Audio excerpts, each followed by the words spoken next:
வீடியோக்குள்ளே போகிறதுக்கு முன்னாடி நம்ம ராமச்சந்திரன் துர்கா என் யூடியூப் சேனல் சப்ஸ்கிரைப் பண்ணிக்கோங்க, பெல் பட்டனையும் கிளிக் பண்ணிக்கோங்க. மேலும் இந்த பதிவு பிடிச்சிருந்தால் லைக் பண்ணுங்கள், ஷேர் பண்ணுங்கள், கமெண்ட் பண்ணுங்கள். நன்றி.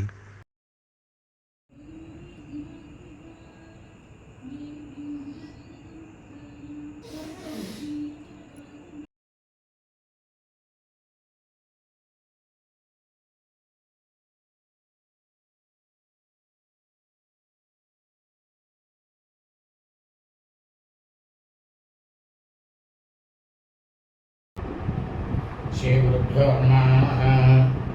हरि ओम. श्री महागणाधिपते नमः. அனைவருக்கும் முதற்கண் கோடான கோடி நமஸ்காரங்கள், வணக்கங்கள், வணக்கங்கள். அனைவருக்கும் என் புகழ்ந்த இனிய ஆசீர்வாதங்கள். நமது ராமச்சந்திரன் துர்காயன் என்ற யூடியூப் சேனலிலே இன்றைய பதிவானது நாம் அனைவருக்கும் மிகவும் முக்கியமான பதிவு. ஆவணி மாதத்து மூலம் நட்சத்திரம், ஆவணி மூலம் இன்றைய தினம் நாம் அனைவரும் அதை பற்றிய முழு விளக்கத்தை தான் இந்த வீடியோ பதிவில் கண்டுபிடிக்கின்றோம் என்ற அடியனுடைய அனைத்து அன்பு இதயங்கள் மிகப்பட்ட அனைவருக்கும் அன்புடன் தெரிவித்துக் கொள்கிறேன். ஸ்ரீராம்ஜெயம். ஆவணி மூலம் ராபவ கலியுக தமிழகம் ஆவணி மாதம் 6/5/2127 நாள் 23/8/2026 ஞாயிற்றுக்கிழமை அன்றுதான் ஆவணி மூலம். இந்த வீடியோ பதிவானது ஆவணி மூலம் நன்னாளில் நாம் அனைவரும் இதையெல்லாம் செய்ய வேண்டும் என்பதை பற்றிய முழு வழக்கம் தான் இந்த வீடியோ பதிவு. ஆகவே அடியனுடைய அனைத்து அன்பு இதயங்கள் மெய்யன்பர்கள் அனைவரும் இந்த வீடியோ பதிவினை ஆரம்பம் முதல் கடைசி வரை முழுவதுமாக பார்த்து அதன் பிரகாரம் ஆவணி மூலம் நன்னாளில் அதன் பிரகாரம் கடைபிடித்துக் கொண்டு தாங்களும் ஸ்ரீ ஆஞ்சநேயர் ஹனுமத் சுவாமியினுடைய பரிபூர்ண கிருபா கடாட்சத்தையும் பரிபூர்ண ஆசியும் பெற்று தாங்களும் தங்களது குடும்பத்தை சார்ந்தவர்களும் மிக மிக க்ஷேமமாகவும் சௌக்கியமாகவும் சகல ஐஸ்வர்யத்துடனும் சசந்தான பாக்கியத்துடனும் இருக்க வேண்டுமாய் அன்புடன் கேட்டுக்கொள்கின்றேன். ஆவணி மூலம் நன்னாளில் நாம் அனைவரும் எதையெல்லாம் செய்ய வேண்டும். முதலாவதாக இந்த ஆஞ்சநேயர் சுவாமிக்கு இந்த ஆவணி மூலம் என்ன அவ்வளவு விசேஷம் அதெல்லாம் நம்ம பார்த்தோம். அதுக்கப்புறம் நம்ம என்ன செய்யறதுக்கு ஸ்ரீ ஆஞ்சநேயர் ஹனுமத் சுவாமி தனு மாதம் மார்கழி மாதம் மூலம் நட்சத்திரத்தில் நன்னாளில் ஸ்ரீ வாயு பகவானுக்கு குமாரராக அவதரித்தார். இந்த ஆவணி மாதம் மூலம் நட்சத்திர தினத்தன்று அனைத்து 33 கோடி தேவர்கள் தேவதைகள் அனைத்து இராணி, அதாவது மகாகணபதி சகித சமஸ்த அதிகார கோட்டி 33 கோடி இறைவன் தெய்வங்களுடைய சக்தி அனைத்தையும் ஸ்ரீ ஆஞ்சநேயர் ஹனுமத் சுவாமி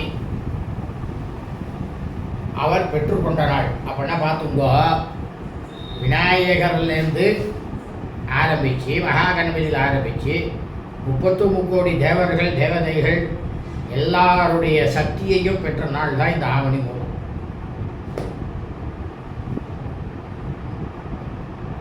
அப்போ இந்த ஆவணி மூலம் நன்னாளில் நாம் அனைவரும் எல்லாரும் நினைக்கலாம், இந்த ஆஞ்சநேயர் சுவாமி இந்த யுகங்கள்லாம் ஆரம்பிக்கும் போதே வந்துட்டார். யுகங்கள் ஆரம்பிக்கும் போதே இருக்கார். ஆனால் திரேதாயுகத்தில் தான் ஸ்ரீ ராமபிரான் போதா இவர் ரொம்பவும் பிரபலமானார். அதுக்கப்புறம் துவாபர யுகத்திலே இருந்தார், இப்போ கலியுகத்திலேயே இருந்துருக்கார். ஏன்னா அவருக்கு வரம் கொடுத்தது எப்படி அப்படின்னா, எல்லாருமே இந்த யுகங்கள்லாம் திருப்பி திருப்பி திருப்பி திருப்பி மொத்தம் ஒவ்வொரு யுகமும் 4 முறை வரும். அதுக்கப்புறமா தான் யுகங்களே இல்லாமல் போயிடும். அதுக்கப்புறமா திருப்பி ஆதிபராசக்தி மறுபடியும் வரணும். அதுக்கப்புறமா இறைவனெல்லாம் உருவாக்கணும். அதுக்கப்புறம் மனுவை உருவாக்கணும், மனிதர்களாகணும், அப்படின்லாம் திருப்பி வரும். ஒவ்வொரு யுகமும், அதாவது கிருதயுகமாக இருக்கட்டும், திரேதாயுகம், துவாபரயுகம், கலியுகம் எல்லாமே 4 முறை வர வேண்டும். இப்போ முதல் வாட்டியே இப்போதான் வருது. இது எத்தனாவது முறை பார்த்தோம்னாக்கா இது முதல் முறையே இதுதான். எல்லாம் இன்னும் 4 வாட்டி வந்தாலும் 3 வாட்டி வந்தாலும் அதுக்கப்புறமா தான் பிரளயம் வரும். பிரளயம் வந்து ஒன்றுமே இருக்காது, புழு பூச்சி பூண்டு எதுவுமே இருக்காது, ஒரு புல்லு கூட இருக்காது. அப்பேற்பட்ட சக்தி பெற்றுக்கொண்ட நாளாக இந்த நாளில் நம்ம எல்லாரும் என்ன செய்யணும் அப்படின்னா, நமது அருகாமையில் உள்ள ஸ்ரீ ஆஞ்சநேயர் ஹனுமத் சுவாமி கோயிலுக்கு சென்று அவருக்கு வடமாலை, துளசி மாலை, ஏன்னா சேமாபிரானுடைய மகாபக்தன், அதனால் துளசி மாலை, வாழைப்பழம், கதலி பழம்னு பேர், அந்த கதலி பழத்தை வந்து மாலையாக தொடுத்து அவருக்கு அது மாலையாக போடலாம். வெண்ணெய் காப்பு, வெண்ணெயை சாத்தலாம். அவருக்கு செந்தூரம் தான் ரொம்ப முக்கியம். ஏன் செந்தூரம்னா, அவர் வந்து சின்ன வயசாக இருக்கும்பொழுது சூரிய பகவானையே ஒழுங்கினவர். சூரிய பகவான் வந்து என்ன பண்ணால், அவர் முழுங்கத்துக்கு போகணும்னு சொல்லிட்டு அவர் உள்ளே போயிட்டார், சூரிய மண்டலத்துக்குள்ளே போயிட்டார். அப்படி போகும்போது சூரிய பகவான் என்ன பண்ணுறார், தன்னுடைய கஜம் வந்து என்ன பண்ணுறான், வஜ்ராயுதத்தால் அடிக்கிறான் இந்திரன். அப்போ வந்து அவருடைய வாயானது கோணி போகிறது. அந்த கோணி போன வாய் வந்து சூரிய பகவானே வந்து அவரை காப்பாற்றுறான். அதனால தான் ஆஞ்சநேயர் வந்து வாய் வந்து வீங்கின மாதிரி இருக்கும். அந்த அப்படி அவருக்கு வந்து அந்த இடம் மட்டும் அப்படியே செந்தூரம் எப்படி ஒரு மாதிரி ஆரஞ்சு கலரில் இருக்கும், அந்த மாதிரி செந்நிறத்தில் இருக்கிறதுனால அவருக்கு செந்தூரம் வாங்கி சாத்தணும். அந்த செந்தூரத்தை சாத்திட்டு நாமளும் நித்தியமும் நெத்தியில் வந்து செந்தூரம் சாத்தணுமா. அந்த செந்தூரம் சாத்திரத்தினால என்ன பலன் அப்படின்னு கேட்டேன்னா, எப்படி ஆவணி மோகன நாளில் வந்து விக்னேஸ்வர சமசரீகர் கோடி 33 கோடி தேவர்கள் தேவதைகள் எல்லாரும் வந்து சக்தியை கொடுத்தாலோ, அந்த மாதிரி ஒரு சக்தியானது எப்படிப்பட்ட கஷ்டங்கள் வந்தாலும் அதை என்னால் நிவர்த்தி செய்ய முடியும் என்ற மனோ தைரியத்தை கொடுக்கக்கூடியவர். அந்த அனைத்து தைரியங்களும் நமக்கு வருமா அந்த செந்தூரத்தை நம்ம நெத்தியில் எடுத்துக்கிறதுனால. சரி, நீ எல்லாத்தையும் சொல்ற, நான் வந்து இதை எல்லாத்தையும் நீங்கள் சொல்கிறத செய்கிறோன்னு வச்சுக்கோ, எனக்கு ஏகப்பட்ட பணம் கிடைக்குமா? நான் எல்லா ஊருக்கும் போய் சுற்றிட்டு வர முடியுமா? சந்தோஷமாக இருக்க முடியுமா? நிச்சயமாக நான் வந்து சிற்றுண்டியில் வாங்கி சாப்பிட்டு இருக்க முடியுமா? தினமும் ஏதாவது ஒரு கேளிக்கைக்கு போயிட்டு வர முடியுமா?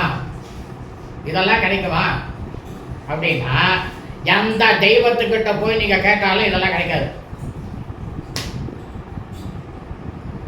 எந்த தெய்வத்துக்கிட்ட போனாலும் கிடைக்காது. ஏன்னா நாம் வந்து உல்லாசமாக இருக்கணும்ன்ற நம்ம பார்க்குறோம், அதுக்கு சுவாமி கொடுக்க மாட்டார். இந்த சக்தியெல்லாம் வந்து நமக்கு வந்து இருந்ததுன்னா என்ன அர்த்தம்? ஞானம் வரும். ஞானம் வந்து நீங்கள் எல்லாருக்கும் உபதேசம் பண்ணுவேன். ஒவ்வொரு மனிதனுக்கும் உபதேசம் என்பது எப்பொழுது வரும் என்றால், அவனுக்கு ஞானமானது வந்தால் உபதேசம் வரும்.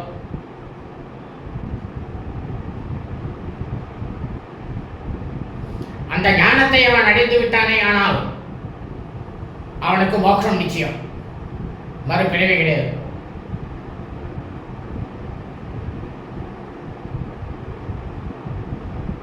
இதான் தர்மசாஸ்திரமே சொல்றது. ஆகவே நாம் அனைவரும் என் நன்னாளில்